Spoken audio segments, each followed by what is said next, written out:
Trump's mental status? Can you talk to about whether he has any neurological symptoms?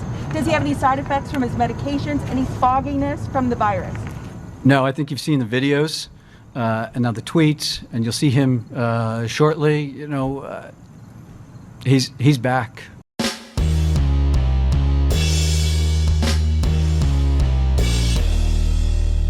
How's everybody doing? My name is Anthony Brian Logan, and today I bring you an update on President Trump's condition after contracting the virus. I think by now we all know that he went to the hospital on Friday, October the 2nd, 2020, and he'll be coming home today, which is Monday, October the 5th at 6:30 p.m. Now, there was a whole lot that happened while he was in the hospital and before he went to the hospital. Let's speak about what happened before he went to the hospital, and then I get into the updates and everything that's going on and his current condition.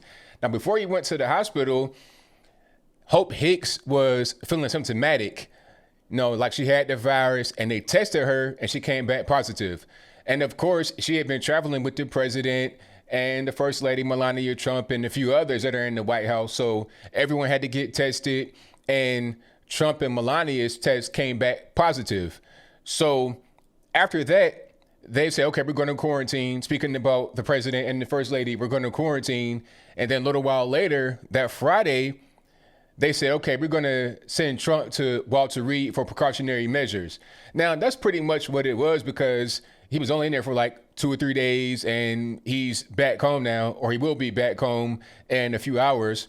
So it wasn't like this extended stay. We're going to put you on oxygen. The media, they thought that he might be on oxygen. They thought he might be dead. They thought it might be over with. You had celebrities and other regular crazy leftist normies on Twitter. They're celebrating. Yeah, congratulations to COVID. You had Chris Rock on SNL, who, by the way, are allowed to have a live audience, but Broadway can't. Different story, I digress. Chris Rock went on SNL and said, okay, we got the president in the hospital, sick from the virus. My prayers goes out to the virus. A lot of that was going on while he was in the hospital, all right? But he was only in there for a brief period of time, and he was okay.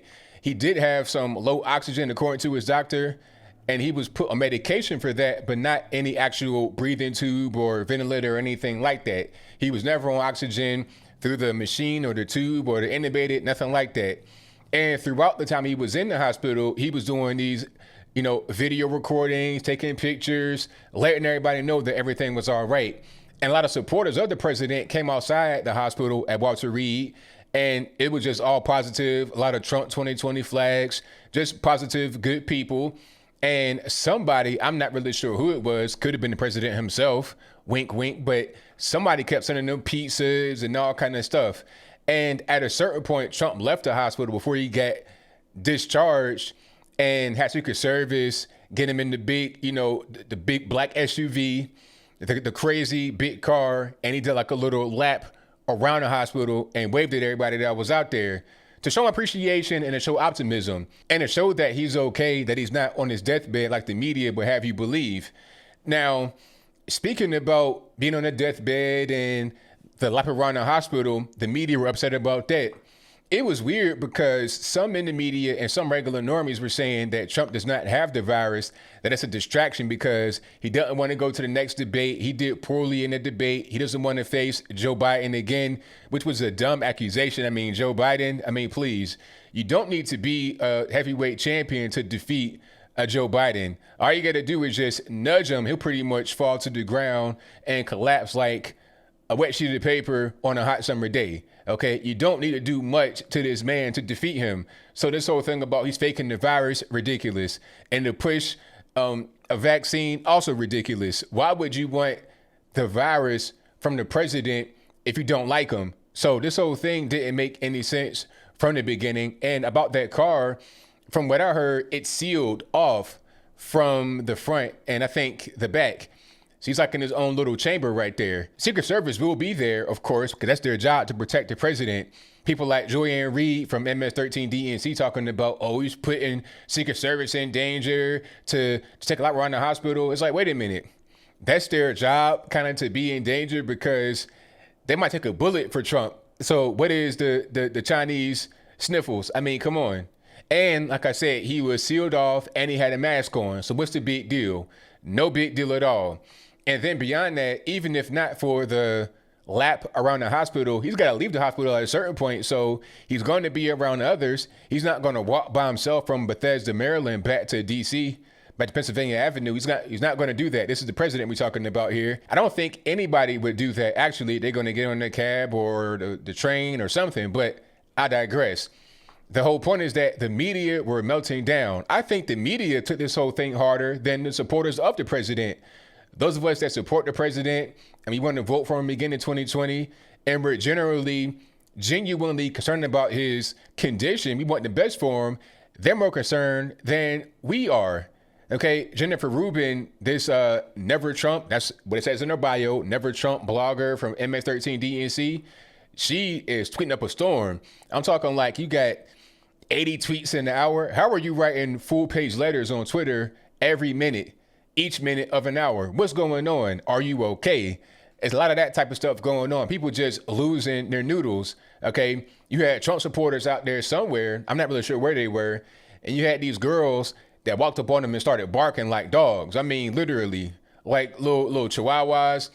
Like somebody said on Twitter, they were barking like little dogs who think they're big. That's kind of what was going on. Like, okay, you got human beings barking like dogs, melting down on Twitter. It was a whole big mess. Celebrities wishing them death. It was crazy. It's crazy.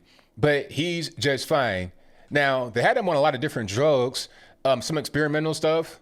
Remdesivir, unfortunately, he was on that. And not hydroxychloroquine. I was kind of mad about that. I was like, man, I want him to get better. And said that he took the HCQ drug and that it worked very well, like we know it does. But they did say, when I say they, I mean his doctors, they did say that he asked about it, hydroxychloroquine that is. So maybe he wanted to get on it, but there was different plan for him. I'm not really sure why. I'm not a doctor, so I can't necessarily get into their mind and say why they would prescribe the president this or that. I don't really know, but the president did ask about it. So I'm glad that that information was out there, so we all know that he knows that this is a thing that can actually help him, because it's helped plenty others. He's a common sense kind of guy. He knows that if you've had people that said hydroxychloroquine works, it helped me, helped 300 of my patients, we not lost one person, you'd want to ask about that. As a matter of fact, I think a lot of members of Congress are on it but don't want to tell anybody, because it's kind of suspicious how you've had a lot of people on the right that have gotten the virus, but nobody on the left, they've gotten the virus. I mean, I'm not really sure. People like Nancy Pelosi, how did she not get the virus? You know, the excuse is, okay, well, people on the right, they're generally anti-mask. People on the left are generally pro-mask, but I'm not buying that, because people on the right and the left politically, you're talking about Capitol Hill, they wear the mask to the same amount, you know, and we saw, back to Nancy Pelosi, we saw her in the salon in California with no mask on, getting a blowout or whatever she was doing. Okay, so I'm not trying to hear this whole thing about lack of mask wearing or whatever. And the last I checked, the mask did not prevent you from getting the virus. It prevented the spread. So I'm not really sure what's going on with that. Kelly McEnany, unfortunately, has the virus. She had been tested every single day since Trump had the virus, and even before that, because in order to be in the White House, anywhere near the president, you got to get tested every single day. And it was never a positive test until, I think, yesterday, which was Sunday, October the 4th. So it was like, what's really going on? Why do we have all these positive tests for those on the right, but not so much for the left? Some of the White House press corps, they've gotten the virus as well. And they probably want to say from Kelly McEnany because she did not have a mask on and they were in the press room, but they were socially distanced from each other. I mean, Kelly McEnany is not right up on you. She's far away behind the podium. They're like, I don't know, 20 feet away from her. So I thought the rule was 6 feet. When you have the VP debate on Wednesday of this week, they're going to be 12 feet from each other. So what more could she have done? Is she going to put a mask on to do the White House press briefing? That doesn't make any sense. You're not going to be able to hear her clearly, and you got to be able to hear the person speaking about what's happening in the White House. So hopefully she gets well soon. Also, Ronna McDaniel, who's the head of the RNC and also Mitt Romney's daughter, she had it. I think Chris Christie has it. There are a lot of people on the right that have it, not so much on the left. Now, somebody asked me, hey, ABL, was it a target thing on the White House to those that are on the right? And the answer is, I have no idea. That's possible. Anything is possible. It does seem kind of fishy that those on the right would get it, including the president and the first lady, but nobody on the left. And I've been able to see maybe the left are taking hydroxychloroquine on the low secretly and then trying to gaslight us on the right from taking it ourselves, because maybe they don't want a supply to run thin, so they're able to have it. If that's the case, I would not deny it, because I've heard credible rumors about those on Capitol Hill asking for hydroxychloroquine as a prophylaxis to prevent themselves from getting the virus. Trump was on it back earlier in the year, but he's not been on it recently. I'm not sure why he stopped or what happened, but if he had been taking it continuously, it probably would have been a way for him to ward off the virus from even hitting him, because you go to Africa, you go to India, the virus is not really there. Why? Because they're already on HCQ as a malaria preventative, and they take it for malaria if and when they get it. So they already got it in their system. They're already on it. It's over the counter. That's an easy way to defeat it. Although he was not on HCQ, he was also on zinc and some other things that are found in the concoction that helps you with the virus that includes hydroxychloroquine. So as I close, I want to say this. Get well soon, Trump. You're coming home today, but hopefully you don't have any more symptoms. Hopefully everyone else gets well. The First Lady, Kelly McEnany, Chris Christie, everyone that has gotten the virus. Hopefully everything goes well. But I think I'll leave that right there for now. And what say you? Do you think that this was a targeted attack on the president? And that's your viewpoint. Let me know why in the comments below. How do you feel about the virus in general? Is it like this super deadly thing that'll kill everybody in its path? It must not be, because even when Trump went to the hospital, he was not symptomatic, really. He had mild symptoms. He had kind of lower oxygen, but it wasn't to the point where it was dangerously low, where he was not going to be able to breathe. You know, he had mild symptoms. And that's generally what happens if you have any kind of symptoms at all. They're going to be mild. Most people will survive this whole thing. And I think we have better therapeutics, better drugs, better things that will help us get beyond this whole thing. One last thing here. Do you think that it was created somewhere over in China? I have no idea about that, but it's possible. I think anything is possible, especially nowadays. You get all this modern technology. I think anything is possible. And if China are responsible for this more than what we know, they got to pay more than what they're going to be paying already. The debt has just most certainly raised because you didn't affect the president and the first lady and a bunch of other people, not just on Capitol Hill, but all throughout the country.